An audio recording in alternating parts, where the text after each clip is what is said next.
Super star Mahesh Babu, Srinu Vaitla గారి దర్శకత్వంలో నటించిన చిత్రం సెన్సార్ ఫార్మాలిటీస్ అన్ని కంప్లీట్ చేసుకుంది. యూఏ సర్టిఫికేషన్తో 19th రిలీజ్కి సిద్ధమైంది. ఇది ప్రపంచవ్యాప్తంగా అరౌండ్ 2000 స్క్రీన్స్లో రిలీజ్ అవుతుంది. లాస్ట్ 3 మూవీస్ కూడా షూటింగ్ అవుతున్నంతసేపు ఇట్స్ ప్లెజర్ ఎక్స్పీరియన్స్. ఏమాత్రం టెన్షన్ ఉన్నా సరే ఆయనతో కాసేపు కూర్చుంటే ఆ టెన్షన్ కూడా రిలీవ్ అయిపోతుంది. మహేష్ బాబు గారితో ఎల్లకాలం చేయాలనే ఉంటుంది మాకు, నేను చేస్తూనే ఉంటాం. ఇట్స్ ఫుల్ ఎంటర్టైనర్ అండి, యాక్షన్ ఎంటర్టైనర్. ఆగడు అంటే ఎవరు ఆపలేని పోలీస్ ఆఫీసర్, తను అనుకుంది చేస్తాడు. మహేష్ బాబు పోలీస్ ఆఫీసర్గా సర్కిల్ ఇన్స్పెక్టర్ క్యారెక్టర్ చేస్తే ఎలా ఉంటుందో అలా ఉంటుంది. పోలీస్ అనేది ఒక రెస్పెక్టబుల్ జాబ్ అండి. And police belt is one of the things of the job. Police belt అనగానే ఆ పవర్ కానీ ఆ రెస్పెక్ట్ కానీ ఆ ఫీలింగ్ ఉంటుంది. అలాంటి police belt 12,019 foot world's biggest belt లాగా, longest belt. It's showcasing in RK beach, Vizag. ఇప్పుడు యాక్చువల్లీ అది జరుగుతుంది. Totally throughout the world somewhere around 1800 to 2000 మధ్యలో ఉంటుంది. North America, North India, Kerala and Tamil Nadu subtitles. Mainly Sreenu గారు dialogues for this one. And కొత్త writers కాబట్టి ఒక ఫ్రెష్నెస్ వచ్చే ఛాన్స్ ఉంటుంది. And 2 writers are different anyway. అన్ని సాంగ్స్ కూడా విజువల్గా ఇట్స్ ఆల్మోస్ట్ ప్రతి సాంగ్ ఒకదానికి ఒకటి పోటీ పడుతూ ఉంటాయి. సినిమాలో హీరోయిన్ ఇంపార్టెన్స్ ఉంటుందండి. And she has a very good character. And తన మీద కూడా స్టోరీ రన్ అవుతుంది. హైదరాబాద్ టు వైజాగ్ ట్రైన్కి వి బ్రాండెడ్ జన్మభూమి ఎక్స్ప్రెస్ని we branded as Aagadu express అండి. Total throughout the month it will travel. Sreenu Vaitla గారితో మాది 3వ మూవీ అండి. అండ్ ఆయనకి ఇది 14వ movie. Taking style, he has his own style. And ప్రతి మూవీతోనూ ఆ స్టైల్ పెరుగుతూ వస్తుంది. And this movie is the most stylish movie of Sreenu Vaitla. చాలామంది టెన్షన్ పడ్డారు, ఎలా ఉంటుందో తమన్ మ్యూజిక్ బాబుకి, మహేష్ బాబుకి అని చాలా టెన్షన్ పడ్డారు. బట్ ఈ took it as a challenge. And మీకు తెలుసు అవుట్పుట్, ఇప్పుడు ఆడియో ఎంత పెద్ద హిట్ అయిందో మీకు తెలుసు కదా. So we are very thankful to Thaman also. Brahmanandam garu second హాఫ్లో వస్తారండి. సెకండ్ హాఫ్ ఫుల్ లెంగ్త్ ఉంటుంది. ఒకటి ఉంటుంది, ఒక ఐటమ్ ఉంటుంది, చాలా బాగుంటుంది, అద్భుతంగా ఉంటుంది. ఎంజాయ్ చేస్తారు, మామూలుగా ఎంజాయ్ చేయరు. వెంకీలో అప్పుడు ఏదో ట్రైన్ సీక్వెన్స్ రేంజ్లో ఉంటుంది. ఆయనతో ఎప్పుడు హ్యాపీగా ఉంటుంది, సెట్లో కానీ జోవియల్గా, ప్లెజెంట్గా. అంటే అది ఫ్యాన్స్ పెట్టుకున్నారు, పర్మిషన్ ఉందని అనుకున్నారు, పర్మిషన్ లేదని తర్వాత తెలిసింది. సో ఇప్పుడు పర్మిషన్ వచ్చింది. ప్రాబ్లీ వాళ్ళు నైట్ ఎరెక్ట్ చేస్తారు, రేపు మార్నింగ్కి రెడీ అవుతుందండి కట్అవుట్. అంటే అక్కడ పైన ఏదో హై టెన్షన్ వైర్స్ వెళ్తున్నాయని, సేఫ్టీ కాదని మనకు ఇన్ఫర్మేషన్ వస్తే మనం కూడా చెప్పామన్నమాట, ఫోన్ చేసి తీసేయండి, మనం పర్మిషన్ తీసుకుని పక్కాగా ప్లాన్ అని చెప్పి చెప్పాము. అది పర్మిషన్ వచ్చేసింది. ఆల్రెడీ ఎరెక్షన్ స్టార్ట్ అయింది. ప్రాబ్లీ టుమారోకి సెట్ అయిపోతుంది. As of now we want to promote as a straight film అండి. సో డబ్బింగ్ కూడా తమిళ్ మలయాళం చేస్తాం, తర్వాత తమిళ్ మలయాళం ఛాన్స్, హిందీ ఒకటి. అంటే ఈ రోజుతో మా అనుబంధం 1 మూవీతో స్టార్ట్ అయింది. అంటే సినిమా ఎలా అయినా ఆడనే ఉండి దాని ఎండ్ రిజల్ట్ పక్కన పెడితే వాళ్ళకి మా అసోసియేషన్ నచ్చింది. So even they wanted to be part of our future projects also.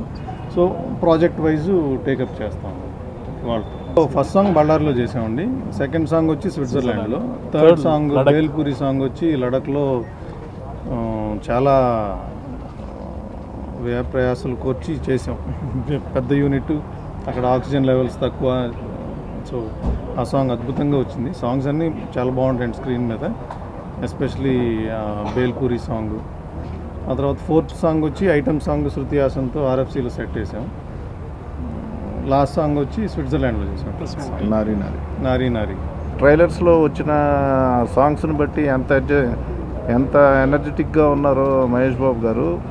ఆయన క్యారెక్టర్ అంతా కూడా అంతే డైనమిజం, అంతే ఎఫెక్టివ్గా స్క్రీన్ మీద ఉంటుందండి. ఆల్రెడీ ట్రైలర్స్లో చూశారు కదా, ఆ డైలాగ్స్ కానీ ఏదైనా throughout the movie out and out ఎంటర్టైన్మెంట్గా ఉంటుందండి, ఫుల్ లెంత్. సో ఓ రకంగా ఫ్యాన్స్కి పండగ. నేను చేసే విధానం ఆయనకి నచ్చి ఉండొచ్చండి. అట్ ద సేమ్ టైం ఓ రకంగా మా అదృష్టం కూడా. It's an out and out entertainment movie. కొన్ని వెబ్సైట్లో ఇష్టం వచ్చినట్టు రాస్తున్నారండి, అదేదో యాక్చువల్గా మిస్లీడ్ చేస్తున్నారు ఒక రకంగా చెప్పాలంటే. మహేష్ బాబు అవన్నీ పోలీస్ circulate ఆఫీసర్ అవుతాయి. కాదేమో, ఇంటర్వ్యూలో కాదని తెలుస్తుంది. ఏదో ఒకటి ఎవరి కథలు వాళ్ళు రాసేస్తారు. స్ట్రైట్ మూవీ అంటే ట్విస్టులు ఏం కాదు, out and out and entertainment. Work చేసిన లొకేషన్స్ అన్నీ చాలా difficult locations to work with అనమాట. ఇది బళ్ళారి జిండాల్ ఫ్యాక్టరీలో వర్క్ చేసాం. సీను గారు వెళ్ళి చూసి ఆయన గేట్లోంచి అలా లోపలికి ఎంటర్ అవ్వగానే ఈ లొకేషన్ అద్భుతంగా ఉంది, ఇక్కడ ఎలా అయినా సరే చేయాలి అని అన్నారు. చేద్దాం, బ్రహ్మాండంగా ఉంటుందన్నారు. అలాగే మేము అక్కడ లోకల్ వాళ్ళని కనుక్కుని వాళ్ళు పర్మిషన్ గ్రాంట్ చేశారు. అక్కడ టూ మచ్ ఆఫ్ డస్ట్ అండి. అంటే ఇంకా నాకు తెలిసి మహేష్ బాబు గారు కాబట్టి జరిగింది, ఇంకో హీరో అయితే చేసేవాళ్ళు లేదో మరి నాకు డౌట్ అనమాట. అంత డస్టీ లొకేషన్స్లో we work for more than 20-23 days. ఒక ఫైట్, ఒక సాంగ్, ఇంట్రడక్షను అన్నీ అక్కడ చేసాము. తర్వాత బళ్ళారి షెడ్యూల్ అయిపోయిన తర్వాత లడక్ వెళ్ళాం సాంగ్కి. లడఖ్లో కూడా చాలా అడ్వర్స్ కండిషన్స్, అంటే అసలు చలి విపరీతం, ఒక్కోసారి గబుక్కుని ఎండ వచ్చేసేది, విపరీతమైన ఎండ, ఆక్సిజన్ లెవెల్స్ తక్కువ. We had a crew of around 250 members. అందులో 90 members డాన్సర్సే ఉన్నారు. వాళ్ళు డ్యాన్స్ చేసేటప్పుడు వాళ్ళకి ఆక్సిజన్ లెవెల్ అందక చాలా ఇబ్బంది పడేవాళ్ళు. పక్కనే ఒక డాక్టర్ని పెట్టుకుని షూట్ చేసి అక్కడ అయిపోయి రాగానే 2 daysలోనే మళ్ళీ బాంబే వెళ్ళాల్సి వచ్చింది. ఇక బాంబేలో విపరీతమైన చెమటలు, ఎండ, చాలా అడ్వర్స్ కండిషన్స్లో యూనిట్ అంతా అద్భుతంగా కోఆపరేట్ చేసి వర్క్ చేసిందండి. అది ఐ షుడ్ థ్యాంక్ సీను గారు, మా హీరో మహేష్ బాబు గారి, కెమెరామెన్ కానీ అందరికీ థ్యాంక్స్ చెప్తున్నాం. శృతి హాసన్ బాగుంటుంది అనుకుంటే శృతి హాసన్ మరి చేస్తుందో లేదో, నెక్స్ట్ ఫిలింలో మళ్ళీ అమ్మాయి హీరోయిన్ కదా అని అనుకున్నాం. మేము ఫోన్ చేసి సీను గారు మాట్లాడారు ఫస్ట్, తర్వాత మేము ఫోన్ చేసి అడగంగానే మహేష్ బాబు గారికి అభ్యంతరం లేకపోతే నాకేం అభ్యంతరం లేదని ఇమీడియట్గా ఓకే చెప్పేసి. అంటే ఒక కాన్ఫిడెన్స్ లెవెల్స్ ఉంటాయి చూడండి, అది సీను గారికి సీను గారితో మాకు ఇది 3rd ఫిలిం కదా. సో ఆ కాన్ఫిడెన్స్ లెవెల్స్ అవి చాలా అంటే ఇమ్మెన్స్గా పెరిగి ఆయన చాలా కాన్ఫిడెంట్గా చేశారు ఈ ఫిలిం. ఆల్రెడీ సాంగ్స్ బాగా పాపులర్ అయినాయి, మీరు చూస్తూనే ఉన్నారు. మొన్న ట్రైలర్ కూడా నారీ నారీ సాంగ్ కానివ్వండి, బేల్పూరి సాంగ్ కానివ్వండి, ఫస్ట్ ఇంట్రడక్షన్ సాంగ్ కానివ్వండి, బ్రహ్మాండమైన రెస్పాన్స్ వచ్చింది. So we are very happy with Thaman. చాలా బ్రహ్మాండంగా చేశారు.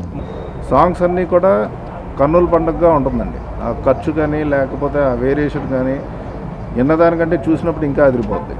అందులో అయితే ఏమాత్రం దోకలేదు.